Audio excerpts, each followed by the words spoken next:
and go. All right, thank you guys. Welcome to Firm Storm of the London Industry. Just want to introduce you guys with Nick Marsico, William Mullen, Rainey Thies, and John Trimby. And we're going to tell you a little bit more about Firm Storm. Next slide, please. Hi there, this is Jonathan. Sort of talking about our overall firm performance. We began the simulation in 5th place, and over the next early periods, we were able to increase our stock price by roughly about 10% to close in around 10.94. However, from periods 4 to 6, our decisions didn't pan out as well, and so the value of our stock dropped pretty rapidly, losing about 60% of its value to close at 471. We were able to make some better decisions and recover, closing the simulation out at 5th place at 607. In comparison, the simulation leader Records had an average price index of 39.46, almost about 5 or 6 times higher than where we were. In terms of our brand performance, our brands experienced initial success, achieving about 20% market share out of the gate. Unfortunately, as competition increased and brands evolved, we had to make some corrections to achieve better success and ending up with about 9% overall market share.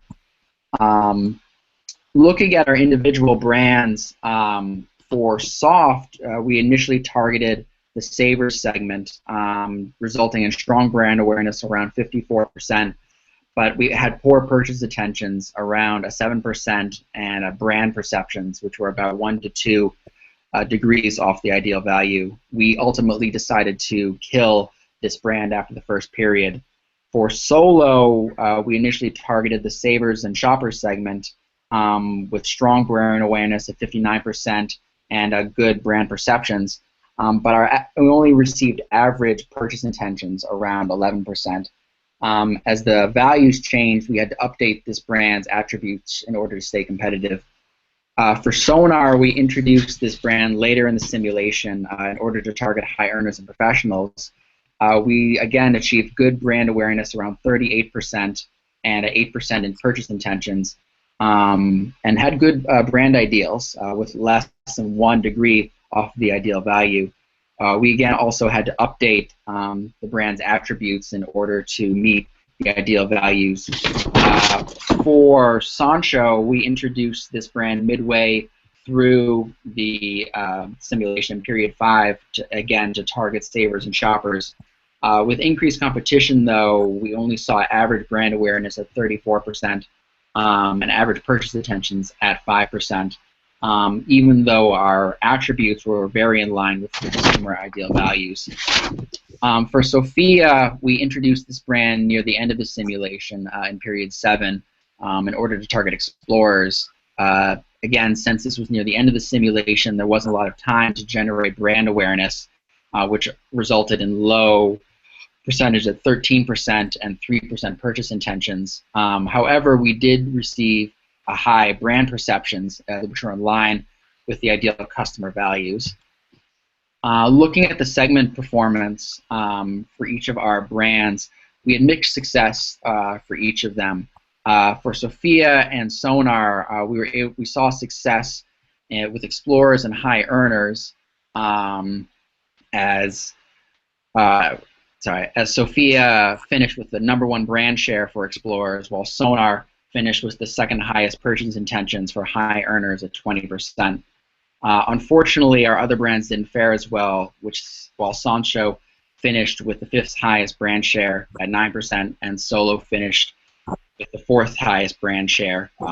None of our brands made up a substantial share of the professional segment. Next, we'll look at the lessons learned. Yes, I mean, looking at our overall strategy, our focuses and decisions changed as our competitors offered new products and the consumer values changed. While our initial strategy had been to originally design products to fit between segments, we discovered that a more focused segmentation strategy would actually be more successful. Additionally, as consumer values changed, we were slow to adjust our brands to keep them aligned with the ideal values. In line with these adjustments and segmentation strategy, we should have utilized our loan options earlier. We didn't take a loan option until there was only 2 periods left. We should have used this money a lot earlier to utilize more research and development products to keep up with the competition. In terms of our budget, we discovered the importance of allocating enough money to media and research. As we put more money into the marketing mix, we saw stronger returns in our advertising message, and thus better brand awareness and purchase intentions. For production, we overestimated some of our retail sales, which resulted in large holding costs, which hurt us in the long run. So that would be somewhere we'd try to improve in the future. That definitely ate into our overall revenue. By the end of the simulation, we realized that our distribution channels and our commercial team was far lower than all of our competition. This was kind of our least priority, and we probably maybe should have paid a little more attention to that in the long run to even it out to meet our competition. So, if the simulation continued, our strategy would have developed in this area, and we would have continued to go along with this in the future. Next slide, please.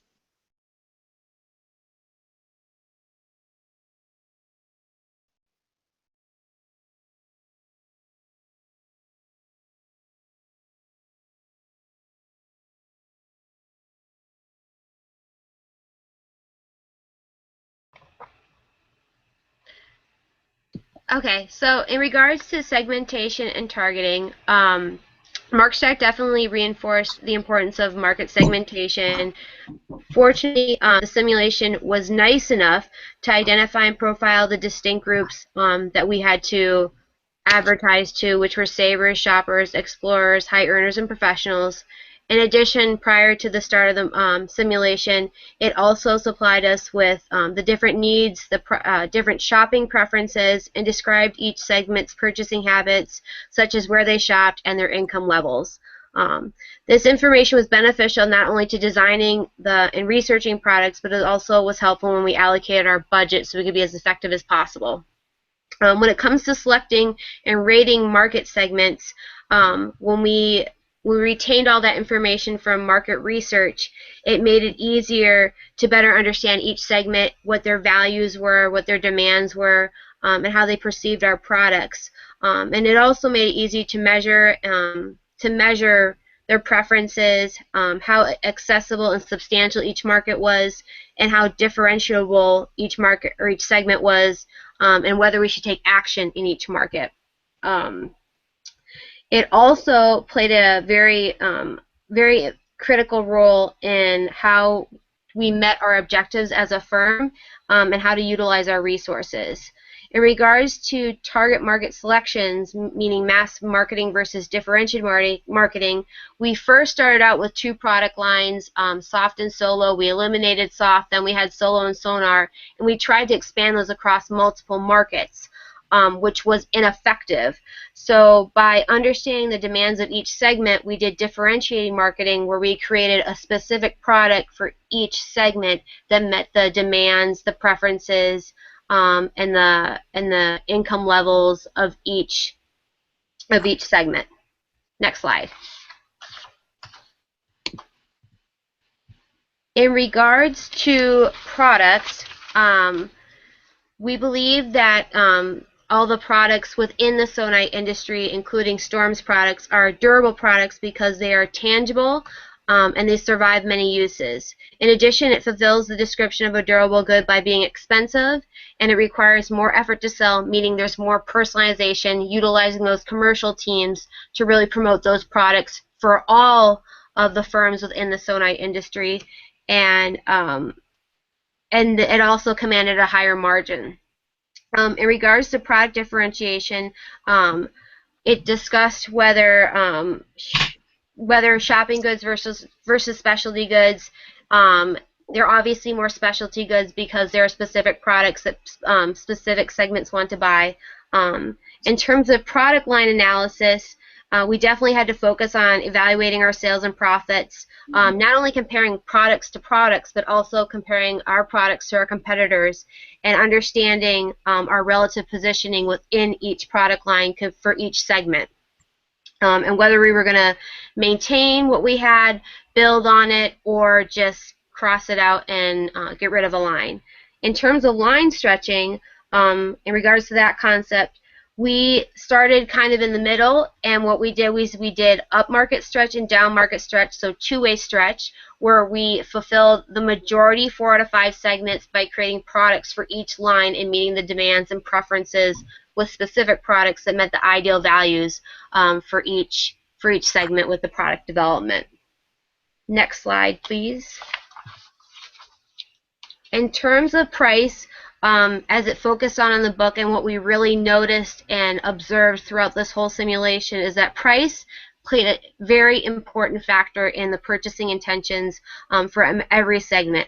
Obviously, each segment valued not only quality but price. For instance, shoppers valued a high amount of quality, and they correlated higher price with higher quality. So to ensure that, not only did we have to make sure that our margins were being well kept, but we also had to ensure that our prices were competitive within the market and in the industry, so that we were able to still make a profit. And this was also very stressful to ensure that we were meeting those quality demands after we did the ideal values. We did fall into some pricing problems where there were times where we probably didn't revise our prices to meet the demands and didn't take full account of the competitive market. We also didn't take into effect the psychology of pricing, meaning ending numbers in 9s or ending them in an odd number where they might seem discounted. There also is to take into account how channels were then taking the products and pricing them out too, which had an effect. But overall, we did a pretty good job of maintaining the pricing and not falling into too many pricing problems. On to Nick. Regarding place, all firms in the London Group utilized the same three major channels of distribution, which were the specialty stores, mass merchandisers, and online sales.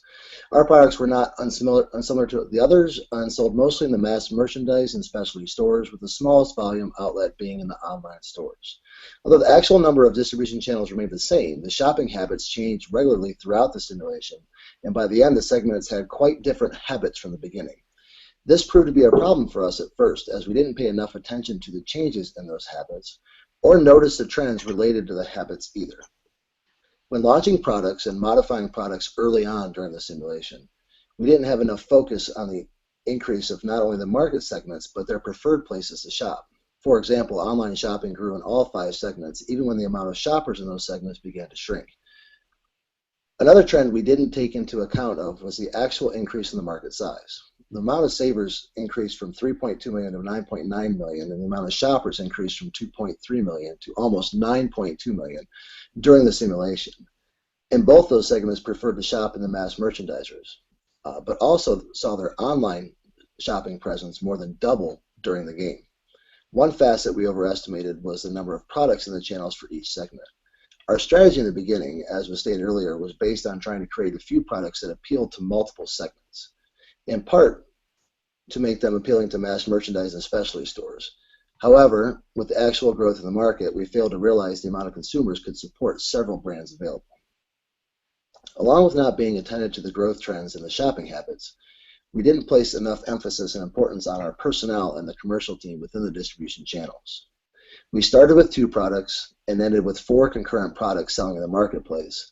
However, did not increase our commercial team at all over 8 periods, ending the game with 60 employees to distribute in 12 directions, 4 products with 3 channels each.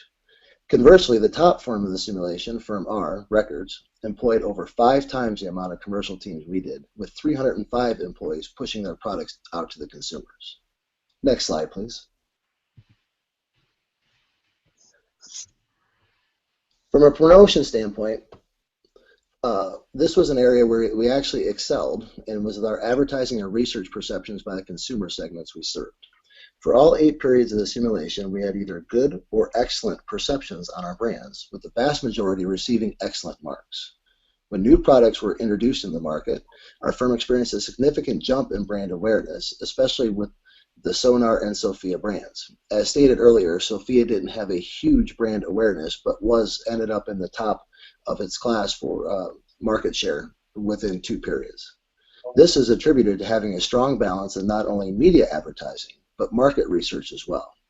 Of note, we started the simulation with the balance being fairly equal between media advertising and ad research for budgetary spend, and received excellent marks for the message crafted.